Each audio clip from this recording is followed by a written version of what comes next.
Hello.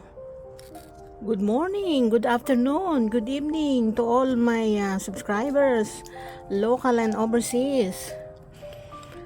Sana you're always in the pink of health and joyfully and peacefully living your life. Okay. Narito tayo ngayon sa mga succulent plants ko, no. This is one of my favorite. 'Di ba ibang klase, very unique siya, no. I-replant natin to one of these days. Ito, oh. Ang ganda ng bulaklak niya, no. Oh, look. Yan, oh. 'Di ba? Beautiful.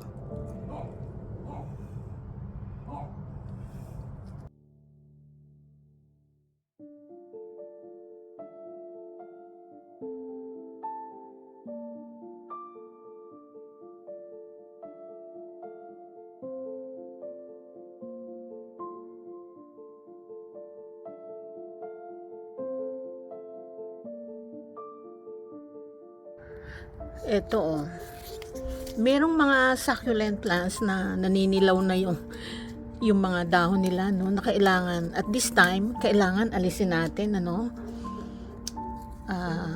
Tulad nito, ang dami ng yelo na kailangan alisan natin ng mga yelo, yung naninilaw na, ready for springtime.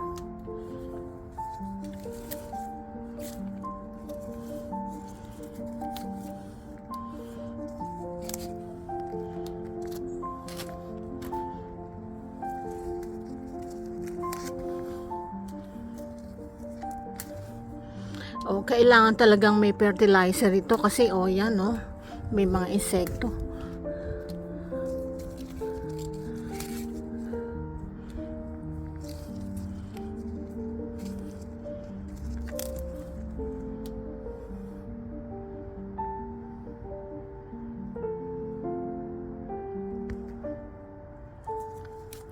I hope you guys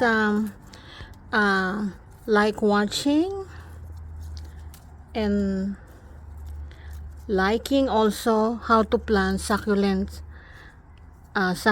plants, mga cactus to, minsan lang dinidilig ito, no, pero because of the yung rain, too much rain, kaya naging healthy yung ibang succulent plants, naging green. Usually pag winter time nagiging green sila.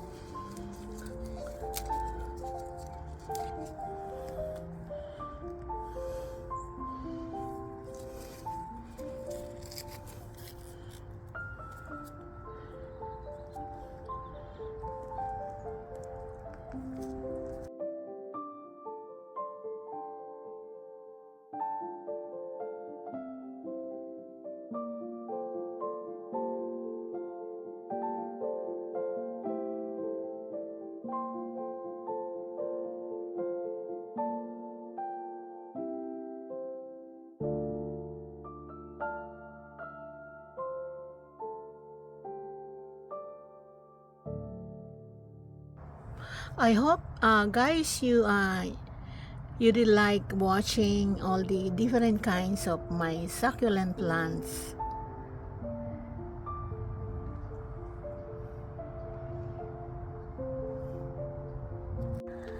Spring is the primary active growing season for most succulents after their winter dormancy, making it the ideal time for increased watering, fertilizing, pruning, and propagation. Succulents are one of my favorite plants. Ito, ang dami naming mga succulents dito, guys, oh. Kailangan i-repotting.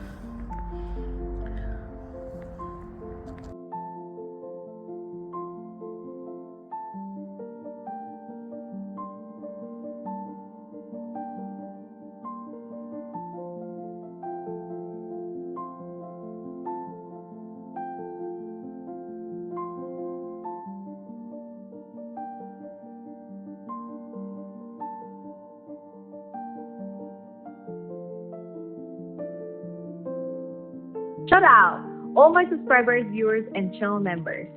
God bless and keep safe.